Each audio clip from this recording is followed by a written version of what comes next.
ஏக இறைவனின் சாந்தியும் சமாதானமும் நம் அனைவரின் மீதும் உண்டாவதாக. ஹாய் ஸ்டூடெண்ட்ஸ், இப்போது TN+2 மேத்தமெட்டிக்ஸில் சாப்டர் 2 காம்ப்ளெக்ஸ் நம்பர்ஸ் கலப்பு எண்கள் அதில் எக்ஸாம்பிள் 2.35 பார்க்க போகிறோம். கொஸ்டின் என்ன அப்படின்னா, √3 + iன் எல்லா மூன்றாம் படிமூலங்களையும் காண்க. Find all cube roots of √3 + i. √3 + iனுடைய மூன்றாம் படிமூலம் நம்ம ஏற்கனவே ஒன்றின் மூன்றாம் படிமூலம் பார்த்துருக்கோம். இப்போ அது இல்லாத இன்னொரு புதுசாக ஒரு காம்ப்ளெக்ஸ் நம்பர் கொடுத்து இதனுடைய மூன்றாம் படிமூலம் கேட்குறாங்க. மூன்றாம் படிமூலம் பெருசாக ஒன்றும் கிடையாது. இந்த நம்பருக்கு ஹோல் பவர் 1/3 போட்டால் அதான் ஒன்றின் மூன்றாம் படிமூலம்னா 1/1/3. சரிங்களா? ஸோ அதே மாதிரி இசட்டினுடைய மூன்றாம் படிமூலம்னா Z/1/3 தான் விஷயம் நமக்கு.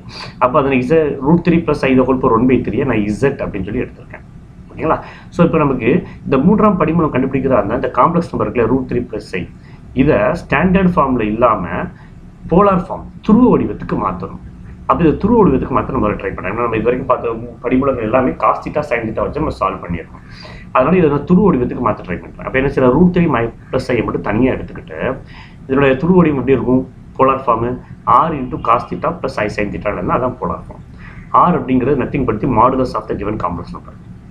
கிவன் காம்ப்ளெக்ஸ் நம்பருடைய மட்டு மதிப்பு தான் r. அப்போ √3க்கு ஸ்கொயர் எடுத்தால் 3, i கூட 1 இருக்குது, 1க்கு ஸ்கொயர் எடுத்தால் 1. அப்போ 3 + 1. ஐக்கு ஸ்கொயர் எடுக்கக்கூடாது சொல்ல போகிறீங்களா? ஐக்கு ஸ்கொயர் எடுத்து -1 போடக்கூடாது. ஐயுடைய கோஎஃபிஷியன்ட் என்ன? 1. ஐ கூட எதுவுமே இல்லைன்னா 1 இருக்குன்னு அர்த்தம். அப்போ 1² 1.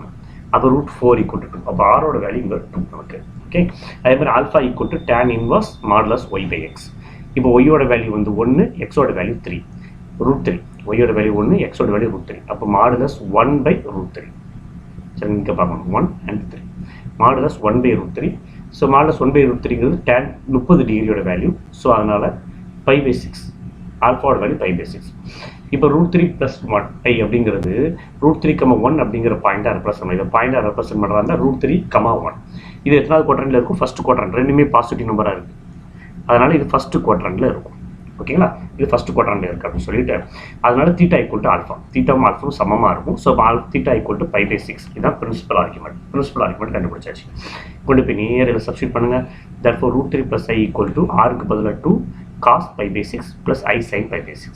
2 cos π/6 + i sin π/6. ஓகே, இப்போ இந்த 2 அப்படியே வச்சுக்கிட்டு cos π/6 போலார் ஃபார்முக்கு மாத்திரம் என்ன செய்யணும்னு சொல்லியிருக்காங்க. தீட்டா கூட 2kπ ஆட் பண்ணணும்னு சொல்லியிருக்கணும்.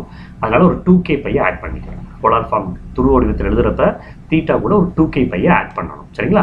ஸோ அந்த 2kπ இங்கேயும் ஆட் பண்ணியாச்சு, இங்கே ஆட் பண்ணியாச்சு. இதில் இருக்க k அப்படிங்கிறது நத்திங் பட் இன்டிஜர்ஸ். ஓகேவா? ரைட். இப்போ என்ன செய்யறேன், நமக்கு இந்த √3 + iக்கு ஹோல் பவர் 1/3 தேவை. அதனால இது 1/3 லெஃப்ட் ஹேண்ட் சைடில் ஹோல் பவர் 1/3 எடுக்கிறேன். அப்போ இந்த மொத்தம் ரைட் ஹேண்ட் சைடுக்கு ஹோல் பவர் 1/3 எடுக்கும். எடுத்தால் நாங்கள் 2/1/3. அதுபோல் ரிமைனிங் இருக்கிற இந்த ஹோல் டேர்ம் பவர் 1/3 கிடைக்கும். 2/1/3 the whole term power 1/3. ஓகேங்களா? ரைட். இந்த பாருங்க 2/1/3 remaining the whole power 1/3. So power 1/3 வந்துச்சுன்னா கேயோட வேல்யூ 0, 1, 2 வரைக்கும். கேயோட வேல்யூ 0, 1, 2 வரைக்கும். ஓகே, ஸோ இப்போ 2/1/3 அப்படியே வச்சுக்கிட்டு இதை கிராஸ் மல்டிப்ளை பண்ணோம்னா π + 12kπ. 6 × 2 12kπ/6. அதே மாதிரி தான் இங்கேயும் வரும். இப்போ இந்த பவர் 1/3 உள்ளே கொண்டு வந்தோம் அப்படின்னு சொன்னால் எல்லா இதுலேயுமே பாருங்கள் k = 0, 1, 2 போட்டுகிட்டே இருப்பேன் நான். இந்த பவர் 1/3 உள்ளே வரப்போ 6 × 3 8. 1/3 கூட மல்டிப்ளை பண்ணணும், அவ்வளோதான். இன்ட்டு 1/3ன்னு வரும். பெருசாக யோசிக்காதீங்க. இந்த டினாமினேட்டர் மல்டிப்ளை பண்ணி எப்போதுமே இந்த பவரில் இருக்க நம்பர் உள்ளே வர்றப்ப இந்த டினாமினேட்டரை மல்டிப்ளை பண்ணிடணும். சரிங்களா? அப்போ 6 × 3 18 சொல்ல போறீங்களா? அதாவது மொத்த டேம் இன்ட்டு 1/3ன்னு அர்த்தம். அப்போ 6 × 3 வரும் 18 கீழே. அதே மாதிரி இங்கேயும் 18 மேலே இருக்க டேம் அப்படியே இருக்கும். For all k = 0, 1, 2. ஸோ அப்படி தான் √3 + i ஹோல் பவர் 1/3 வேல்யூ, அதாவது இசட்டோட வேல்யூ. சரிங்களா? ஓகே, ஸோ இப்போ என்ன செய்யறேன் அப்படின்னு சொன்னால் நம்ம இசட்னு எடுத்துக்கோம். அதனால் இசட்டோட வேல்யூ. இப்போ முதல்ல என்ன செய்யறேன், இசட்டுக்கு கேக்கு பதிலாக 0 போடுறேன். அப்போ என்ன ஆகும்? பவர் 1/3 = 2/1/3 அப்படியே இருக்கும். காஸ் கேக்கு பதிலாக 0 போட்டால் இந்த டைம் 0 ஆயிரும், π/18. அப்போ cos π/18 + i sin π/18. சரிங்களா? கேக்கு பதிலாக 1 யூஸ் பண்ணோம்னா இங்கே 1 போட்டோம்னா இது 12π + π 13π/18. அதே மாதிரி இங்கேயும் 13π/18. கேக்கு பதிலாக 2 யூஸ் பண்ணோம்னா இங்கே நான் 2 × 12 24. 24π + π 25π/18. இங்கேயும் 25π/18.